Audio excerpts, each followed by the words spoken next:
مدد مانگنی ہو تو صرف اللہ سے مانگو۔ یہ دین کی روح کا ایک بہت اہم مسئلہ ہے، بہت اہم موضوع، روح ہے دین۔ میں نے اسی لیے آج سورہ فاتحہ کی تلاوت کی شروع میں، اس مسئلے کی اہمیت جو ہے اس کا آپ کو اندازہ ہو جائے۔ سورہ فاتحہ جو ہماری نماز کا جزو لازم ہے، حدیث نبوی ہے لا صلاۃ لمن لم یقرأ بفاتحۃ الکتاب، سورہ فاتحہ کے بغیر کوئی نماز نہیں، ہر رکعت میں ہم پڑھتے ہیں۔ یا یہ دوسری بات ہے، فقہ حنفی کے مطابق امام پڑھتا ہے اگر جہری انداز میں تو گویا کہ پوری جماعت کی طرف سے ادائیگی ہوئی، لیکن اس پہ اتفاق ہے کہ سورہ فاتحہ ہی اصل نماز ہے۔ اسی لیے ایک حدیث میں جو مسلم شریف میں آئی ہے حضرت ابو ہریرہ سے، سورہ فاتحہ کی تجزیہ کیا گیا ہے مضامین کا، اور وہ حدیث قدسی ہے۔ قسمت الصلاۃ بینی و بین عبدی نصفین، اللہ فرماتا ہے میں نے نماز کو اپنے اور اپنے بندے کے درمیان برابر برابر تقسیم کر دیا۔ بندہ کہتا، اب اس کے بعد ساری تفصیل سورہ فاتحہ کی ہے۔ صلاۃ کہا، قسمت الصلاۃ بینی و بین عبدی نصفین، تو ہم تو صلاۃ میں سورہ فاتحہ بھی ہے، پھر اس کے بعد کچھ ہم اور قرآن مجید کی آیتیں پڑھتے ہیں، پھر رکوع بھی ہے، پھر سجود بھی ہے، قیام بھی ہے اور قاعدہ بھی ہے، سب ہے۔ صلاۃ تو منہ کا، لیکن یہ کہ اصل صلاۃ سورہ فاتحہ۔ چنانچہ اس حدیث میں تجزیہ کیا گیا ہے، جب بندہ کہتا ہے، میرا بندہ یہ کہتا ہے الحمدللہ رب العالمین، تو میں یہ کہتا ہوں، اللہ تعالیٰ یہ فرماتا ہے حمدنی عبدی، میرے بندے نے میری حمد کی، تعریف کی، ثنا کی۔ جب بندہ کہتا ہے الرحمن الرحیم، میں کہتا ہوں، اللہ کہتا ہے اثنا علی عبدی، میرے بندے نے میری ثنا کی۔ اور جب بندہ کہتا ہے مالک یوم الدین، تو اللہ فرماتا مجدنی عبدی، میرے بندے نے میری بزرگی بیان کی۔ تو یہ سارا میں اس لیے آپ کو حوالہ دے دیا ہے۔ آج میں سورہ فاتحہ کا درس نہیں دے رہا ہوں، پوری بات نہیں سنا رہا ہوں کہ اصل نماز سورہ فاتحہ۔ اب سورہ فاتحہ میں 7 آیتیں ہیں، اور عجیب ترتیب ہے، 3 آیتوں پر ایک جملہ بنتا ہے، الحمدللہ رب العالمین الرحمن الرحیم مالک یوم الدین، آیتیں 3 جملہ 1۔ پھر 3 آیتوں پر ایک جملہ ہے آخر میں، اہدنا الصراط المستقیم صراط الذین انعمت علیہم غیر المغضوب علیہم ولا الضالین، آیتیں 3 جملہ 1۔ درمیانی آیت ہے 4 نمبر کی، ایاک نعبد و ایاک نستعین، یہ ہے در حقیقت مرکزی آیت، مرکزی ہو گئی، 3 ادھر 3 ادھر، پھر وہ 3 ایک جملہ، آخری 3 ایک جملہ، اور یہ ایک آیت میں 2 جملے ہیں۔ ایاک نعبد بھی مکمل جملہ ہے، وہ ایاک نستعین بھی مکمل جملہ ہے، اور یہیں پر سورہ فاتحہ کی وہ تقسیم ہوتی ہے آدھی، 3.5 آیتیں ادھر ہیں، الحمدللہ رب العالمین الرحمن الرحیم مالک یوم الدین ایاک نعبد۔ اب واو آ گیا، یہ واو ایسے ہے جیسے کہ آپ ترازو کو پکڑتے ہیں، مٹھ اس کی جو ہے۔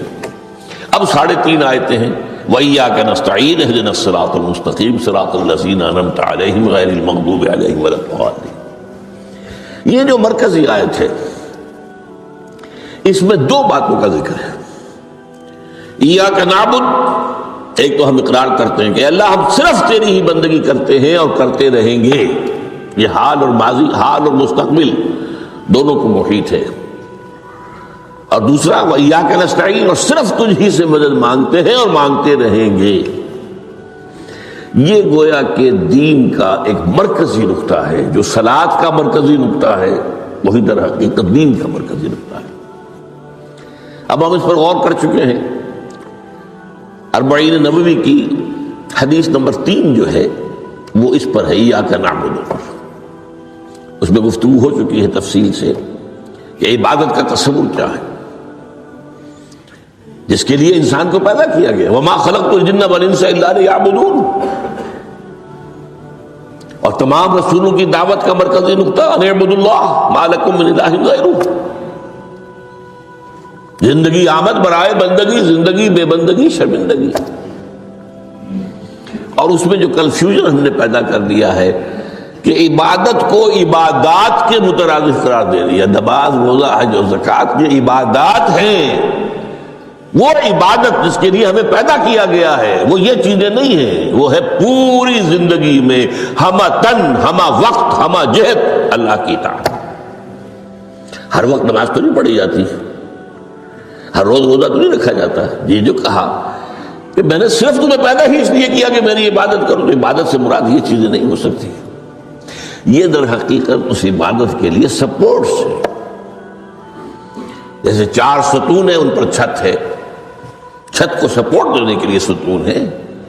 ستونوں کی معنویت ہی تب ہے جبکہ چھت ہو، ورنہ کیا کہیں گے کس لیے کھڑے کر دیے 4 ستون؟ پاگل پن ہے کوئی؟ کس لیے؟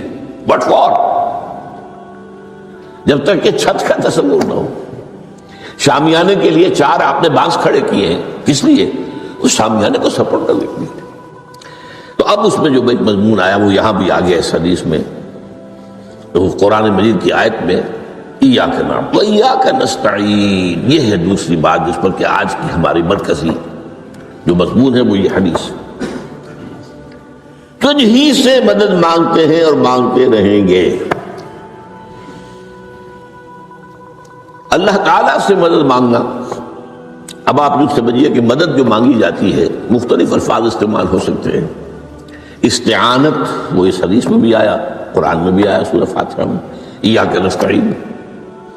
استمداد مدد طلب کرنا، استنصار نصرت مانگنا، استدعاء کوئی دعا کرنا کسی کام کے لیے، استغاثہ کسی کی دعائی دینا. یہ تمام ایک قبیل کی چیزیں ہیں، ان کو جمع کر لیجیے استعانت. اب استعانت ایک تو ہے عام مادی دنیا کے اصول کے اندر میں کسی سے کہوں بھائی مجھے ذرا پانی پلا دینا، یہ بھی استعانت ہی ہو گئی نا. میں نے اپنی ایک ضرورت کو پورا کرنے کے لیے اسے مدد چاہیے. اس میں کوئی شرک نہیں، کوئی برائی نہیں. معلوم ہے یہ ایک عام مادی قوانین کے تحت ہوگا. یہ علیحدہ بات ہے کہ حضور کے بارے میں یہ آتا ہے صلی اللہ علیہ وسلم کہ آپ کبھی ایسے کام کے لیے بھی کسی کو نہیں کہتے تھے. یہاں تک کہ اگر آپ سواری پر ہوتے تھے اور آپ کا جو کوڑا ہے وہ نیچے گر گیا تو آپ اپنی سواری کو بٹھا کر یا اتر کر خود کوڑا اٹھاتے تھے، کسی سے کہتے نہیں تھے کہ مجھے ذرا اٹھا دو. تو یہ استدعاء، استعانت، استمداد، اس میں ایک درجے ہیں، بڑے اونچے درجے بھی ہیں. لیکن عام حالات میں ہم مادی قوانین کے تحت اگر کوئی مدد چاہے کسی سے تو کوئی بری بات نہیں، اس میں کوئی شرک نہیں، اس میں کوئی کفر نہیں. اگرچہ بعض حضرات کے نزدیک اس کا ایک درجہ ہے وہ میں بعد میں بیان کروں گا. لیکن یہ کہ ماورائی انداز میں کسی غیر مرئی حقیقی یا باہوما شخصیت سے مدد مانگنا یہ شرک ہے. غیر مرئی حقیقی فرشتے ہیں، غیر مرئی ہے حقیقی. موہوما جنہوں نے گاڈز اینڈ گاڈیسز اور آلہہ بنا لیے، دیویاں دیوتا بنا لیے، یہ موہوما ہے. ان کے وہم کی پیداوار وہ بھی غیر مرئی ہے. وہ انہوں نے تصویریں بنا دی ہیں پوجنے کے لیے، لیکن وہ یہ کہتے ہیں کہ یہ تصویریں جو ہم نے بنائی ہیں یا یہ مجسمے بنائے ہیں، بت بنائے ہیں، یہ صرف توجہ کے ارتکاز کے لیے ہے تاکہ پورا مراقبہ کر سکے، ہم اپنی توجہ کو مرکوز کر سکیں. ہمیں بھی پتا ہے کہ ان بتوں میں کچھ نہیں ہے. ایک عام ہندو ہے بیچارہ، عام جاہل دیہاتی، وہ تو یہی سمجھتا ہوگا کہ اسی میں ہے سب کچھ، اس بت ہی کے اندر ہے. لیکن جو پڑھے لکھے ہندو ہیں، جو تعلیم یافتہ لوگ ہیں، ڈاکٹر رادھا کرشنن بہت بڑا فلسفی تھا، جو آپ کو معلوم ہے بھارت کا صدر رہا ہے، بہت بڑا فلسفی. تو اس کی ایک کتاب ہے انڈین فلسفی پہ، اتنی موٹی موٹی 2 جلدیں ہیں اور بڑی باریک ٹائپ کی. اس میں اس نے کہا کہ ہم ان بتوں میں کچھ نہیں سمجھتے، یہ تو صرف کنسنٹریشن، توجہ کو مرکوز کرنے کے لیے ہم نے ان کو بنا لیا ہے تاکہ ان کے ساتھ ایک ذہنی اور روحانی رشتہ قائم کرنے کے لیے اپنی توجہات کو مرکوز کر سکیں. بہرحال یہ میں نے بتایا ایک ہے غیر مرئی حقیقی، ایک ہے غیر مرئی موہومہ. غیر مرئی حقیقی میں فرشتے بھی ہیں، معلوم ہے یہاں موجود ہیں، کرامن کاتبین ہیں، لیکن میں یہ نہیں کہہ سکتا کہ ذرا میری یہ مشکل دور کر دو. اس فرشتے سے میں مخاطب نہیں ہو سکتا، یہ شرک ہو جائے. حالانکہ ہمیں معلوم ہے فرشتہ ہے. فرشتے تو اس وقت ہمارے اس مجمع کو گھیرے ہوئے ہیں. حضور کی حدیث ہے مجتمع قوم فی بیت من بیوت اللہ یتلون کتاب اللہ ویدارسونہ بینہم الا حفتہم الملائکہ وغشیتہم الرحمہ.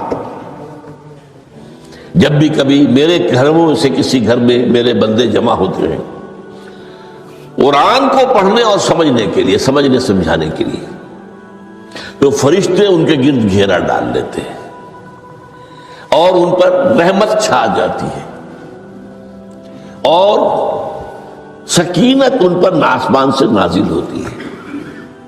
اور اللہ تعالیٰ ان کا ذکر کرتا ہے فی من عندہ. دیکھو اے فرشتو، تم تو کہتے تھے نا کہ اے اللہ تو یہ خلیفہ بنانے چلا ہے آدم، یہ تو دنیا میں فساد مچائے گا. دیکھو وہ میرے بندے وہ کیا کر رہے ہیں. اللہ تعالیٰ ذکر کرتا ہے ان کا اپنی اس مجلس میں، وہ جو ملائے اعلیٰ کی مجلس ہے، جو اللہ تعالیٰ کے قریب ترین جو فرشتے ہیں ان میں. تو فرشتے ہیں لیکن مدد نہیں مانگی جا سکتی. اسی طرح اب ذرا مسئلہ دوسرا وہ مختلف ہی ہو جائے گا. میں نے پہلے وہ بات کی جس میں اختلاف کا امکان ہے. فرشتے تو ہیں، ان پر ہمارا ایمان ہے، اور اصل میں ایمان بالملائکہ ہی کی شکل بگڑی ہے. یہ جو گاڈز اور گاڈیسز بنا لیے گئے اور دیوی اور دیوتا بنا لیے گئے اور آلہہ بنا لیے گئے، ملائکہ ہی کی. ملائکہ کو اللہ نے ایک ایک کام کے اوپر معمور کیا ہوا ہے. یہ پہاڑوں کا فرشتہ ہے، یہ بارش کا فرشتہ ہے، یہ فلاں کا فرشتہ ہے. انہوں نے انہی کو دیوتا بنا لیا. بس غلطی کیا لگی کہ ان کا کوئی اختیار بھی ہے. ہمارا ایمان کیا؟ فرشتوں کا اختیار کوئی نہیں. یفعلون ما یؤمرون، جو اللہ حکم دیتا ہے کرتے ہیں، ان کا کوئی اختیار نہیں. بس یہ باریک سا پردہ ہے. یہی ایمان بالملائکہ بن گیا ہے. دیویوں دیوتاؤں کی شکل اختیار کی. عرب کے لوگ خدا کی بیٹیاں کہتے تھے ان کو. یہ فرشتے خدا کی بیٹیاں ہیں. ان کے نام پر لات، یہ مؤنث نام ہے، لات. عزا عزیز کا مؤنث ہے. منات یہ سب مؤنث نام ہے. یہ دیویاں ہیں، یہ اللہ کی بیٹیاں ہیں، فرشتے ہیں اصل. تو میں نے کہا کہ پہلے میں نے بات کی ہے وہ غیر مرئی کہ جو یقینی ہیں، متفق علیہ ہیں، فرشتے ہیں. ایک ہے مختلف فی، وہ یہ ہے کہ اولیاء اللہ کی ارواح بھی ہیں. ان کو بھی یہ، اگر یہ قول امام الہند شاہ ولی اللہ دہلوی کا نہ ہوتا تو میں کبھی اس کو تسلیم نہ کرتا. ان کا قول ہے کہ اللہ تعالیٰ اپنے جو بڑے محبوب بندے ہوتے ہیں ان کے انتقال کے بعد ان کی ارواح کو بھی فرشتوں کے جو درجہ اسفل ہے، سب سے نچلے درجے کے جو فرشتے ہیں، ان میں شامل کر دیتا ہے. اور اللہ کے احکام کی جیسے تنفیذ وہ فرشتے کرتے ہیں وہ بھی کرتے ہیں. اب یہ مختلف ہی مسئلہ ہو گیا، سب کے نزدیک نہیں ہے ایسا، لیکن یہ کہ بعض کے نزدیک شاہ ولی اللہ کہہ رہے ہیں تو اس کو تو ہم اٹھا کر ردی کی ٹوکری میں تو نہیں پھینک سکتے بات. لیکن ان کو بھی نہیں پکارا جائے گا. وہ ہے، وہ بھی اللہ کی سول سروس کے اندر بھرتی ہو گئے. سول سروس ہے نا، اس کے کارڈرز ہیں ہمارے ہاں. پٹواری سے آپ چلیں گے تو ریونیو کا محکمہ جو ہے، پٹواری پر گردابر اور گردابر سے گردابر، قانون گو اور اس سے اوپر اور نائب تحصیلدار، یہ چلے گا. تو فرشتوں کے بھی گریڈ ہیں، طبقہ اسفل، طبقہ اعلیٰ. تو اگر اللہ تعالیٰ اپنے نیک بندوں کی ارواح کو بھی اس میں شامل کر دے تو ہمیں کیا اعتراض ہے؟ اور اس کو ماننے سے کوئی شرک لازم نہیں آئے گا. ہاں انہیں پکارو گے تو شرک لازم آ جائے گا. بات سمجھ رہے؟ باریک فرق. فرشتوں کو مانتے ہیں، پکار نہیں سکتے، مدد نہیں مانگ سکتے. اسی طریقے سے ان کو آپ مانتے بھی ہوں اگر کہ وہ ملائکہ کی آخری صف میں ان کو بھی اللہ نے بھرتی کر لیا ہے تو ٹھیک ہے، لیکن یہ کہ آپ اختلاف کریں، اختلاف بھی کر سکتے ہیں کہ اتنی بڑی بات کے لیے کوئی دلیل قرآن مجید سے ہمیں نہیں ملتی، فرض کیجئے کوئی شخص کہتا ہے، لیکن یہ کہ یہ ایک قول ہے، ایک محدث کا ہے، لیکن میں نے جو بات فرق جو بتا رہا ہوں ان کو یہ مان لینا، یہ فرض کیجئے شیخ عبد القادر جو ہے بغدادی گیلانی رحمۃ اللہ علیہ، ان کی روح اب کہیں آ سکتی ہے، ارواح آ سکتی ہے، جیسے ملائکہ آ سکتی ہے، روح محمدی صلی اللہ علیہ وسلم آ سکتی ہے، لیکن ہم اس وقت محمد کو پکاریں گے نہیں، پکارا تو شرک ہو جائے گا، دعوت جب دعا کی تو شرک ہو جائے گا۔ تو یہ ذرا باریک سا فرق ہے جو ہمارے ہاں اس فرق کو نہ سمجھنے کی وجہ سے ہی یا تو انکار کر دیتے سرے سے، روح آ ہی نہیں سکتی، اور یا یہ کہ پھر ان سے دعائیں اور استدعاء اور استغاثہ، تو یہ دونوں میں جو ہے انتہا ہو جاتی۔ اچھا، دنیا کے قانون کے تحت بھی جو میں نے کہا تھا، میں بتاؤں گا کہ اس کا بھی ایک مرتبہ ہے۔ آپ نے کسی شخص سے ایک کام کے لیے کہا، وہ کام دنیا کے قوانین کے تحت ہے، فرض کیجئے آپ کسی سے کہتے ہیں میری فلاں جگہ پر سفارش کر دیجئے، میرا یہ مسئلہ ہے 100% درست ہے، لیکن یہ کہ فرض کیجئے کہ میرا جو مدعا علیہ ہے یا جو میرا مد مقابل ہے وہ چرب زبان ہے زیادہ، یا وہ اس نے کوئی لمبی چوڑی سفارش جو ہے فراہم کر دی ہے، تو آپ بھی میری بات رکھ دیں۔ قرآن مجید میں آیا ہے سورہ نساء، من یشفع شفاعۃ الحسنۃ، اچھی شفاعت کرنا، صحیح بات، تو اس کے اندر اللہ تعالیٰ نے اجر و ثواب رکھا ہے۔ اب آپ نے ایک دفعہ کہا، اس نے نہیں کیا، دوسری دفعہ کہا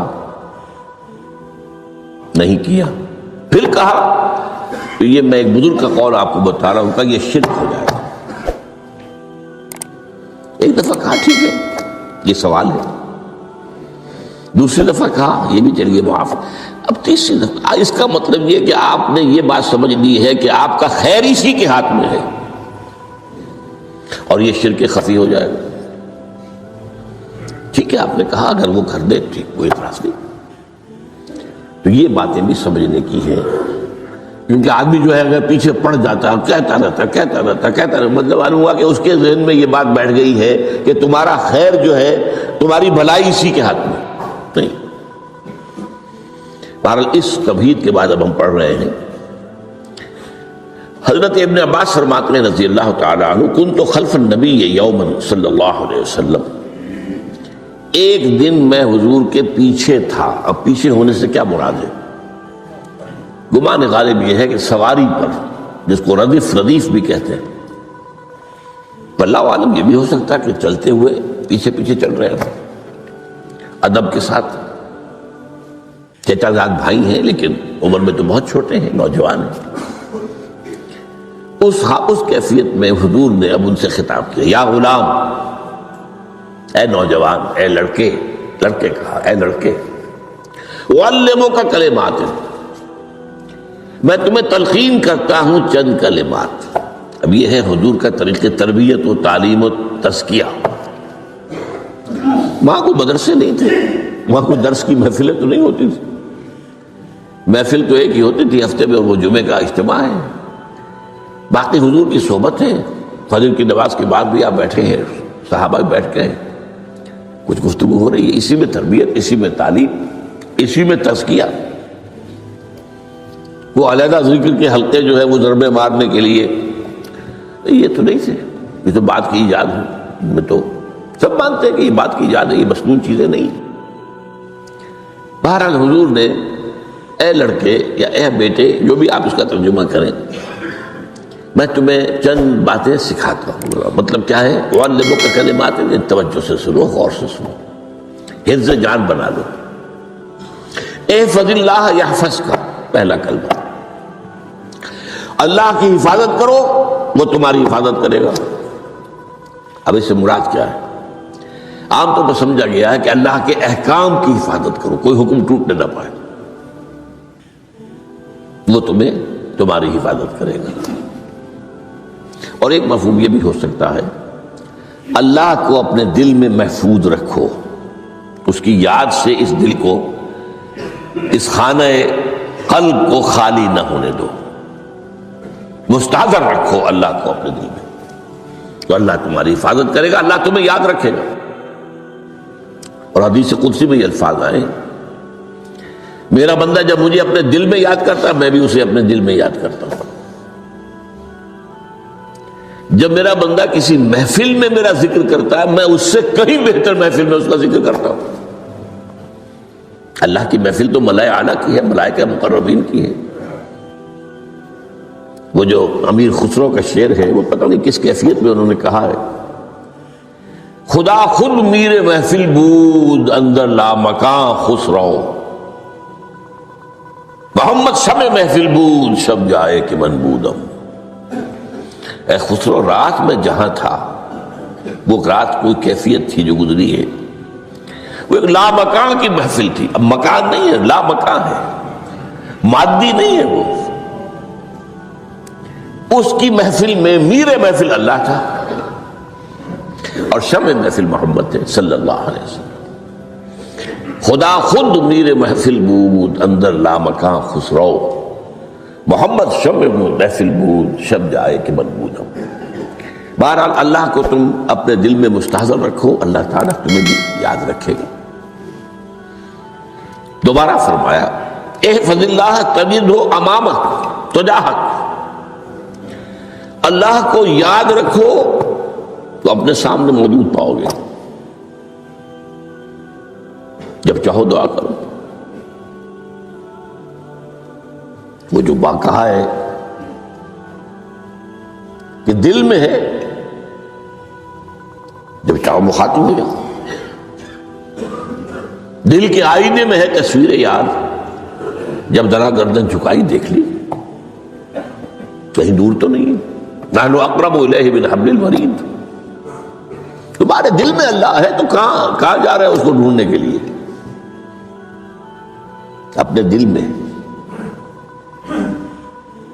وہ جو بے دل نے کہا ہے ستم است گر ہوست کا شبد کہ بے سیر سر و سمندرا، غنچہ کم نہ دمیدہ در دل کشا بچمندرا۔ بڑے ستم کی بات ہے کہ تمہارا دل کہتا ہے چلو ذرا باغیچے میں چلو، پھولوں کی سیر کرو، یہ گلاب کا پھول ہے، یہ موتیا ہے، یہ سیر۔ ستم است، بڑے ستم کی بات ہے۔ کیوں یہ ستم کیا ہو گیا اس میں؟ ستم است گر ہوست کشد، تمہاری خواہش تمہیں کھینچتی ہے کہ بے سیر سر و سمندرا، سر و سمن ذرا ان کی سیر کرنے کے لیے آؤ۔ تجھے غنچہ کم نظر، تو خود ایک غنچہ ہے، تو خود ایک پھول ہے، اللہ کا بنایا ہوا اشرف المخلوقات۔ وہ اشرف المخلوقات سے بڑا کوئی پھول ہو سکتا ہے؟ تجھے غنچہ کم نہ دمیدہ در دل کشا، اپنے دل کا دروازہ کھولو، بچمن درا، اس کے اندر جو چمن آباد ہے وہ کیا ہے؟ روح ہے۔ دل مسکن ہے قلب، قلب مسکن ہے روح کا۔ تو احفظ اللہ تجدہ امامک یا تجاہک، اپنے سامنے موجود پاؤ۔ اذا سالت فاسأل اللہ، اب آ گیا وہ مرکزی مضمون۔ دیکھو جب مانگو اللہ سے مانگو، غیر اللہ کے سامنے ہاتھ دراز کرو ہی مت۔ ایک حدیث میں آتا، یعنی حرام نہیں ہے، دنیاوی قواعد اصول قوانین کے تحت کسی سے مدد چاہنا، کوئی سوال کرنا حرام نہیں ہے۔ وہ تو میں نے کہا کہ اس پر اصرار آپ کریں گے تو اس میں بو پیدا ہو جائے گی، بدبو پیدا ہو جائے گی شرک کی، لیکن آپ سوال کریں، مدد لیں، اسی پر دنیا قائم ہے، ایک دوسرے کے ساتھ تعاون کے ساتھ۔ لیکن اونچا مقام کیا ہے؟ کسی سے سوال مت کرو سوائے اللہ، یہاں تک کہ جوتے باندھنے کا تسمہ تمہیں درکار ہے تو بھی کسی سے مت مانگو، اللہ سے مانگو۔ کیا پتہ اللہ کس کے دل میں ڈال دے اور وہ آ کے تمہیں تسمہ پیش کر دے۔ ہوتا ہے ایسا، بسا اوقات ہوتا ہے۔ جو اللہ کے ساتھ لو لگا کر رکھنے والے ہیں ان کے تو ایسے واقعات ہوتے ہیں کہ دل میں ایک بات آئی اور اس کے بعد وہی بات جو ہے وہ کوئی شخص آ گیا اور اس نے وہ بات پوری کر دی۔ کیونکہ لوگوں کے دل جو ہے وہ تو اللہ کی دو انگلیوں کے مابین جب چاہتا پھیر دیتا ہے۔ کیا پتہ اللہ کسی فرشتے کو انسانی شکل میں بھیجے؟ آتا ہے فرشتہ، آتا ہے انسانی شکل میں آتا ہے، آپ کی تکلیف کو رفع کر دے، آپ کی ضرورت کو پورا کر دے، اسی سے مانگو، کسی اور سے مانگو۔ یہ ہے توحید کا لب لباب۔ یوں سمجھیے اسلام کی جڑ کیا ہے؟ ایمان۔ اسلام کا جو خارجی نظام عمل ہے، انفرادی اعمال ہو، اجتماعی ہو، ان سب کی روح رواں کیا ہے؟ ایمان۔ ٹھیک، ایک بات ہو گئی۔ ایمان کا خلاصہ لب لباب کیا ہے؟ ایمان باللہ۔ جیسے ایمان بالآخرہ بھی ہے، ایمان بالملائکہ ہے، ایمان بالانبیاء ہے، ایمان بالرسل ہے، ایمان بالکتب ہے، ایمان بالقلب ہے، لیکن اصل ایمان، اسی لیے ایمان مجمل میں آپ کو معلوم ہے کسی اور چیز کا ذکر نہیں۔ آمنت باللہ کما ہوا باسمائہ وصفاتہ وقبلت جمیع احکامہ اقرار باللسان وتصدیق بالقلب۔ یہ ایمان مجمل ہے، اجمالی طور پر ایمان اس کا نام ہے۔ ہاں مفصل تفصیلی طور پر آمنت باللہ وملائکتہ وکتبہ ورسلہ والیوم الآخر والقدر خیرہ وشرہ من اللہ تعالی والبعث بعد الموت۔ تو اسلام کی جڑ ایمان، اور اسلام کا سارا جو نظام عمل ہے، چاہے انفرادی اعمال ہو چاہے اجتماعی، ان سب کی روح رواں ایمان، اور ایمان کا خلاصہ ایمان باللہ۔ اور ایمان باللہ کا اصل حاصل وہ ہے جو اس حدیث میں آ رہا ہے۔ اس کے دو ہیں تقاضے، عبادت صرف اسی کی، استعانت صرف اسی سے۔ اس لیے میں نے سورہ فاتحہ کا تذکرہ شروع میں کیا۔ یہ عبادت کا جوہر ہے، عبادت کا جو ہے یہ ایمان کا حاصل، عبادت صرف اس کی ہے اور استعانت صرف اس سے۔ استعانت ہی میں سوال بھی آ گیا، یہ بھی مدد ہے۔ آپ کسی سے کچھ مدد مالی چاہ رہے ہیں یا کوئی اور مدد چاہتے ہیں، کسی کام میں مدد چاہتے ہیں، جیسے میں نے کہا تھا کہیں سفارش کرانا چاہتے ہیں، یہ بھی مدد ہے۔ وَإِذَا اسْتَعَنْتَ فَاسْتَعِنْ بِاللَّهِ، اور جب مدد مانگو صرف اللہ سے مانگو۔ اور وہ سارے الفاظ یاد کر لیے، استدعاء، استعانت، استغاثہ۔ یہ جو غوث اعظم سے استغاثہ کیا جاتا ہے یہ تو شرک ہے۔ استغاثہ اللہ سے، دعائی اللہ کی۔ اس اعتبار سے استمداد، استعانت، استدعاء، استغاثہ، یہ سب اللہ سے، صرف اللہ سے۔ عبادت صرف اللہ کی، ایاک نعبد، اور استعانت صرف اللہ سے۔ اذا سألت فاسأل اللہ واذا استعنت فاستعن باللہ واعلم۔ اب یہ جو آخری ٹکڑا آ رہا ہے، حدیث نمبر 4 تھی وہ عبداللہ ابن مسعود رضی اللہ تعالیٰ عنہ، اس میں بھی مضمون جو آیا وہ یہاں پر دوبارہ آ رہا ہے۔ وعلم، اور اے میرے بیٹے، میرے بچے، اے عزیز، علم، جان لو، ان الامت لو اجتمعت علی ان ينفعوک بشیء، اگر سب لوگ جمع ہو کر چاہیں کہ تمہیں کسی شے کا نفع پہنچا دے، کوئی فائدہ پہنچا دے، لن ينفعوک الا بشیء قد کتبہ اللہ لک، نہیں پہنچا سکتے وہ تمہیں کوئی نفع مگر صرف وہی جو تمہارے لیے اللہ نے لکھ دیا۔ پھر کیوں مانگو ان سے؟ یہ تو فعل عبث ہو گیا، بیکار بات ہو گئی، ان کے ہاتھ میں کچھ ہے ہی نہیں۔ لہذا یہ جان لو، سب لوگ مل کر چاہیں کہ تمہیں کوئی نفع پہنچا دیں، نہیں پہنچا سکتے مگر وہی کچھ جو اللہ نے تمہارے لیے اگر لکھ دیا ہے تو مل جائے گا، ورنہ نہیں۔ آپ اندازہ کیجئے کہ جو شخص اس سطح پر آ جائے اس میں کتنا استغنا ہوگا، کسی کے سامنے پیشانی رگڑے گا اپنی، کسی کے سامنے ہاتھ پھیلائے گا، کسی کے سامنے اپنی عزت نفس کو ہتھیلی پر رکھ کر پیش کرے گا۔ تم نے سوال کیا تو عزت نفس تو تم نے اس کے سامنے پیش کر دی، اب وہ چاہے تو کچھ اس کا لحاظ کر لے، چاہے تو ٹھوکر مار دے تمہاری عزت نفس کو۔ یہ وہ مقام ہے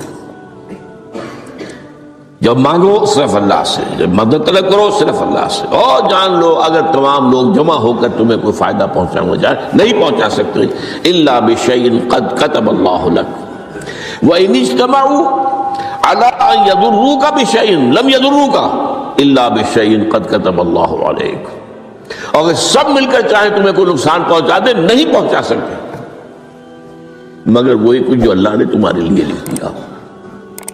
اب بتائیے خوف کی جڑ کٹ جائے گی کہ نہیں؟ یہ جو ایمان جو ہے یہ خوف اور حزن دونوں سے نجات دلانے والی بات ہے۔ جو حقیقی مومن ہے وہ اللہ کا ولی ہے، حقیقی مومن وہ اللہ کا ولی ہے، اور الا ان اولیاء اللہ لا خوف علیہم ولا هم يحزنون۔ یہ اولیاء اللہ کو علیحدہ مخلوق نہیں ہے، کوئی ان کے سر پہ سینگ نہیں ہوتے، انسان ہی ہوتے ہیں، لیکن حقیقی معنی میں مومن ان اعتبارات سے جو آج ہم پڑھ رہے ہیں ایمان اس درجے کا پہنچ گیا تو اللہ کا ولی ہے۔ اور لوگ کے لیے خوف کس بات کا ہوگا؟ کس سے خوف کروں؟ اس کے ہاتھ میں کچھ ہے ہی نہیں، اور اگر کچھ اللہ نے میرے لیے لکھ دیا وہ آ کر رہے گا، چاہے میں لاکھ گڑ گڑاؤں تو اس کے سامنے مجھے چھوڑ دے، اگر اللہ نے لکھا وہ آیا وہ تو آئے گا، تو کاہے کو اس کے سامنے گڑ گڑانا، کاہے کو جب بسائی کرنا اس کے سامنے، اور کسی کے ہاتھ میں کچھ ہے ہی نہیں، میرا خیر ہے ہی نہیں، کاہے کو خوشامد کروں اس کی۔ اور سنیے، رفعت الاقلام، دیکھو نوجوان، قلمیں اٹھا لی گئی ہیں، وجفت الصحف، اور جو رجسٹر ہیں صحیفے ان کی سیاہی خشک ہو چکی ہے۔ یہ ہے وہ اللہ کا علم قدیم جس میں ہر شے لکھ دی گئی، اس کی قلم اٹھا لیے گئے۔ وہ جیسے آپ کو معلوم ہے امتحان ہوتا تھا، 3 گھنٹے ختم ہو گئے، اسٹاپ رائٹنگ، بس اب قلم رک جانا چاہیے۔ وہ قلم تو تقدیر کا کاتب جو ہے وہ قلم اس کا اب اٹھا لیا گیا، اور جو صحیفے جن پر کے لکھا گیا وہ خشک بھی ہو گئے۔ یہ تو روایت ہے جو امام ترمذی نے جس کو روایت کیا، یہ متن ان کا ہے جو ہم نے پڑھا ابھی، اور ان کا قول یہ ہے کہ یہ حدیث حسن صحیح ہے، لیکن یہی روایت اور انہی راوی سے عبداللہ ابن عباس سے رضی اللہ تعالیٰ عنہما اور بھی محدثین نے کی ہے، تو اس میں سے ایک اور متن جو ہے وہ یہاں پر امام نووی نے دے دیا ہے۔ احفظ اللہ تجدہ امامک، یہ تو پہلا وہ ٹکڑا تھا، وقت تو جاہک تھا، یہاں امامک ہے، مطلب ایک ہی ہے، اپنے سامنے پاؤ گے۔ اللہ کی حفاظت کرو، اللہ کو دل میں، اللہ کی یاد کو محفوظ رکھو، گویا کہ اللہ کو مستحضر رکھو۔ ذکر اللہ کے معنی کیا ہے؟ استحضار اللہ فی القلب، یہ ذکر اللہ ہے۔ جنہیں ہم ذکر سمجھ بیٹھے ہیں وہ ذکر کے ذریعے ہے۔ اقیم الصلاۃ لذکری، نماز قائم کرو میری یاد کے لیے، نماز ذریعہ ہے یاد کا۔ یہ علیحدہ بات ہے کہ آپ نے 17 رکعتیں بھی پڑھ لی ہو جو عشاء کی، اور یاد آپ کو آئی ہی نہیں کوئی، آپ تو ایک میکینیکل انداز میں جو ہے وہ اٹھک بیٹھک کر رہے ہیں، اور آپ کی زبان سے کچھ بھی نکل رہا ہے، تو اس کا آپ کے شعور سے، دل کی گہرائی سے کوئی رابطہ ہے ہی نہیں، وہ ذکر تو نہیں ہوا۔ ہاں نماز فرض تھی وہ ادا ہو گئی، آپ کی ایک فرض ادا ہو گئی۔ تو جنہیں ہم نے ذرائع، جنہیں ذکر سمجھا وہ ذرائع ذکر ہے، اللہ اللہ سبحان اللہ زبان سے، یہ تاکہ اس کے نتیجے میں وہ ذکر حاصل ہو جائے۔ استحضار اللہ فی القلب، ذکر کے معنی ہے استحضار اللہ فی القلب۔ تعرف الی اللہ فی الرخاء، اور دیکھو کشادگی کے وقت میں تم اللہ کو یاد رکھو، اللہ کی طرف رجوع کیے رہو، بھول نہ جاؤ۔ وہ نہ ہو جو کبھی کہا تھا، بہادر شاہ ظفر کے اشعار میں سے بہت زور کا شعر ہے، ظفر آدمی اس کو نہ جانیے چاہے کتنا ہی ہو فہم و ذکا، جسے عیش میں یاد خدا نہ رہی، جسے تیش میں خوف خدا نہ رہا۔ وہ ہے کشادگی کی حالت میں، جب کہ تمہارے لیے کشادگی ہے، اللہ کی طرف رجوع کیے رکھو۔ یعرف کا فی الشدہ، تو اللہ اپنی توجہ تم پر رکھے گا شدت کے وقت میں، جب تمہیں کوئی تکلیف ہے اس تکلیف کو تم پر آسان کر دے گا۔ تکلیف تو آنی ہے، لکھی ہوئی ہے، وہ تو آئے گی، لیکن یہ کہ اللہ تعالیٰ اس کی شدت کو، ایک ہی چیز ہے جس کو ایک انسان بہت شدت کے ساتھ محسوس کر رہا ہے، دوسرا آدمی اتنا نہیں محسوس کر رہا، احساس کا معاملہ ہوگا نا۔ وہ تو اصل میں اگر انسان کی نروز کٹی ہوئی ہے تو احساس ہوگا ہی نہیں، سرے سے ہی نہیں ہوگا۔ تو اس اعتبار سے اللہ تعالیٰ تمہارے لیے وہ شدت کی کمی کر دے گا۔ وَعْلَمْ أَنَّ مَا أَخْطَأَكَ لَمْ يَكُنْ لِيُصِيبَكَ، اور جان لو جو چیز تم سے چھوٹ گئی ہے، رہ گئی ہے، وہ ہرگز تمہیں ملنے والی نہیں تھی۔ اب آپ نے کسی ملازمت کے لیے درخواست دی ہے، درخواستیں مانگی گئی ہیں، اپنی سی محنت کر لی، نہیں ملی ملازمت، اب آپ بیٹھے ہوئے افسوس میں، رنج میں، غم میں، فلاں نے یہ کر دیا، فلاں نے یہ کر دیا، وہ فلاں جو ہے بڑی تکڑی سفارش لے آیا تھا، فلاں نے رشوت دے دی۔ چھوڑو میاں اس کو، وہ تمہارے لیے نہیں تھی۔ کاہے کو اپنے ذہن کے اندر یہ کھچڑی پکا رہے ہو بیٹھے ہوئے؟ خواہ آپ شاید سوء ظن میں بھی مبتلا ہو رہے ہو، کسی نے نہ رشوت دی اور آپ سمجھتے ہو کہ رشوت دی ہے اس نے۔ یہ ساری چیزیں جو ساری سیئات، ان کی جھٹکٹ ہے گی۔